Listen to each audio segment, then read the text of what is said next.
தீபாவளி கொண்டாட்டங்களில் முக்கிய அங்கம் வகிப்பது ஆலய வழிபாடு. இந்த வருடம் கோவில்களில் வழிபாடு எப்படி இருந்தது என்பது குறித்து கூடுதல் தகவல்களை தர எமது செய்தியாளர்கள் நெல்லை, மதுரை, புதுச்சேரி ஆகிய ஊர்களிலிருந்து நேரலையில் காத்திருக்கிறார்கள். முதலில் நெல்லையிலிருந்து ஆல்வினிடம் கேட்கலாம். ஆல்வின், நெல்லையில இப்போ தீபாவளி கொண்டாட்டங்கள் எப்படி இருக்கு? அது மட்டும் இல்லாம இந்த தீபாவளிக்கு மழை இல்லை, இந்த நிலையில கோவில்களில் பொதுமக்களின் வரவு எப்படி இருக்கு? அவங்களுக்காக செய்யப்பட்டிருக்கும் ஏற்பாடுகள் குறித்தும் சொல்லுங்க. வணக்கம் ஷர்மிளா. நாடு முழுவதும் தீபாவளி பண்டிகை இன்று வெகு விமரிசையாகவும் உற்சாகத்தோடும் கொண்டாடப்பட்டு வருகிறது. குறிப்பாக தென் மாவட்டங்களிலும் தீபாவளி பண்டிகையை காலை முதலே, குறிப்பாக நேற்று இரவு முதலே பட்டாசுகளை வெடித்த அந்த தீபாவளி பண்டிகையை பொதுமக்கள் கொண்டாட ஆரம்பித்து விட்டார்கள். ஒரே பட்டாசு வெடிசத்தத்துடனும் புத்தாடைகளை அணிந்தும் மக்கள் வெகு விமரிசையாக இந்த தீபாவளி பண்டிகையை கொண்டாடி வருகிறார்கள். குறிப்பாக காலை முதலே அவர்கள் தீபாவளி பண்டிகையை முன்னிட்டு ஆலயங்களுக்கு சென்று வழிபாடும் மேற்கொண்டு வருகிறார்கள். திருநெல்வேலி மாவட்டத்தில் பிரசித்தி பெற்ற நெல்லையப்பர் கோவிலிலும் இந்த ஆலய வழிபாட்டிற்கு ஏராளமான மக்கள் வருகை தந்து கொண்டிருக்கிறார்கள். குறிப்பாக காலை முதலே புத்தாடைகளை உடுத்தி அவர்கள் அந்த தீபாவளியை கொண்டாடினாலும் கூட இறை வழிபாட்டிற்கும் அவர்கள் தொடர்ச்சியாக முக்கியத்துவம் அளித்து வருகிறார்கள். அதே போன்று திருநெல்வேலி நெல்லையப்பர் கோவிலிலும் சிறப்பான ஏற்பாடுகள் எல்லாம் பக்தர்களுடைய வழிபாட்டிற்காக செய்யப்பட்டிருக்கிறது. இங்கு வந்திருக்கக்கூடிய பக்தர்களோடு நம்மோடு இணைந்திருக்கிறார்கள். அவர்களிடம் பேசலாம். வணக்கம். இன்னைக்கு நீங்க எப்படி தீபாவளியை கொண்டாடிட்டு இருக்கிறீங்க? இன்னைக்கு எப்படி கோயிலில் என்ன மாதிரியான வழிபாடுலாம் பண்ணியிருக்கிறீங்க? என்னோட பேர் வினி. நாங்கள் பாளையங்கோட்டையிலேருந்து வரோம்.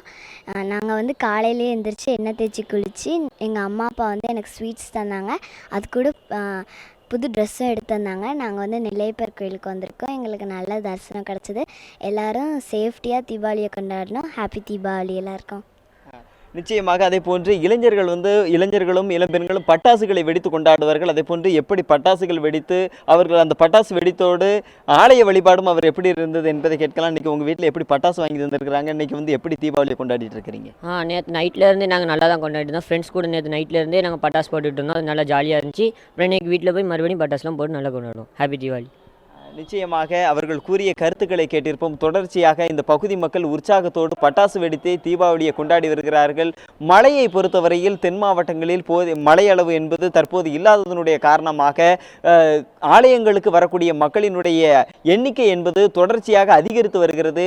தொடர்ச்சியாக தீபாவளி பண்டிகையை மக்கள் வெகு உற்சாகத்தோடு புத்தாடைகளை அணிந்தும் பட்டாசுகளை வெடித்தும் இனிப்புகளை ஒருவருக்கு ஒருவர் வழங்கி பரிமாறி இந்த தீபாவளியை மிக உற்சாகமாக கொண்டாடி வருகிறார்கள். ஷர்மிளா. ஆல்வின், நீங்க இணைப்பிலே இருங்க. மதுரையிலிருந்து நம்மளுடைய செய்தியாளர் வினோத் இணைந்திருக்காரு. அவர்கிட்ட கேட்கலாம். வினோத், ஹாப்பி தீபாவளி. நீங்க இருக்கிற இடத்துல தீபாவளி கொண்டாட்டங்கள் எப்படி இருக்கு?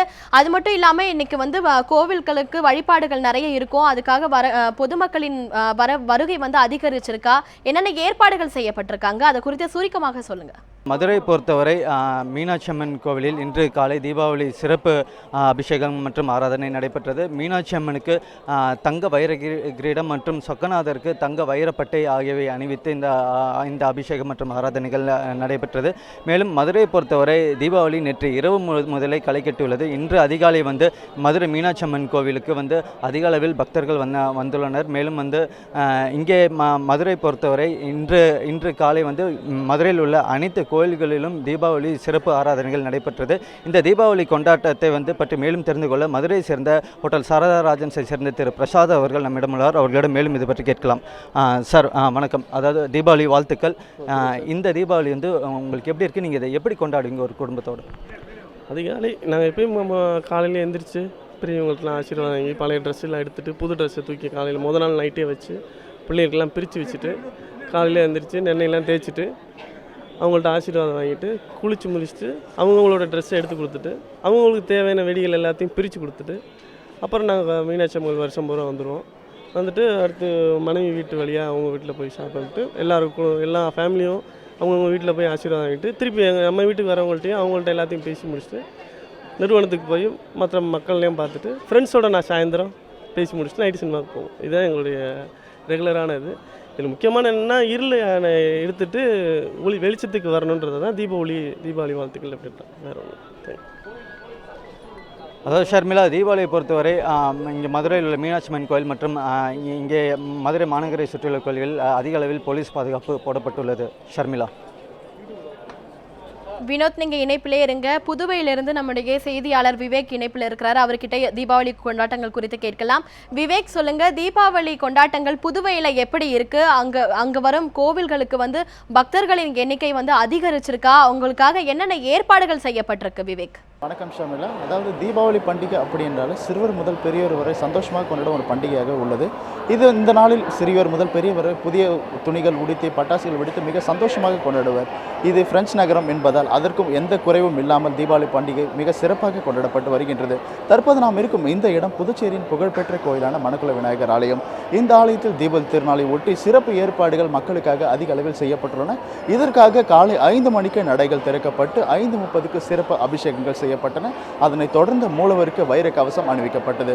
அது மட்டுமன்றி கோவில் யானை லட்சுமிக்கும் சிறப்பான அபிஷேகம் செய்யப்பட்டு கோவிலில் தங்கத்தேர் இழுத்து தீபாவளிக்கான பல்வேறு சிறப்பு ஏற்பாடுகள் இங்கு செய்யப்பட்டுள்ளது. இது மட்டுமன்றி கோவிலுக்குள் காலை அதாவது தீபாவளி திருநாளை கடல் வழிபாட்டிலிருந்து தூங்க வேண்டும் என்று சிறுவர்கள் முதல் பெரியவர்கள் வரை மற்றும் புதுமண தம்பதியர் உள்ளிட்ட பல்வேறு கணக்கானோர் இன்று காலை முதலேயே ஆயிரக்கணக்கானோர் இந்த கோயிலில் வந்து தற்போது வழிபட்டு செல்கின்றனர்.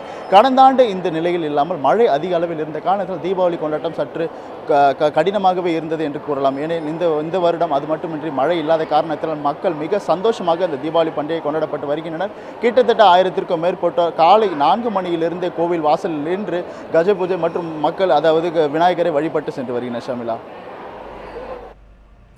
தீபாவளி கொண்டாட்டங்கள் குறித்த விரிவான தகவல்களை தந்தமைக்காக புதுவையிலிருந்து விவேக் உங்களுக்கும், மதுரையிலிருந்து வினோத் உங்களுக்கும், நெல்லையிலிருந்து ஆல்வின் உங்களுக்கும் நன்றி.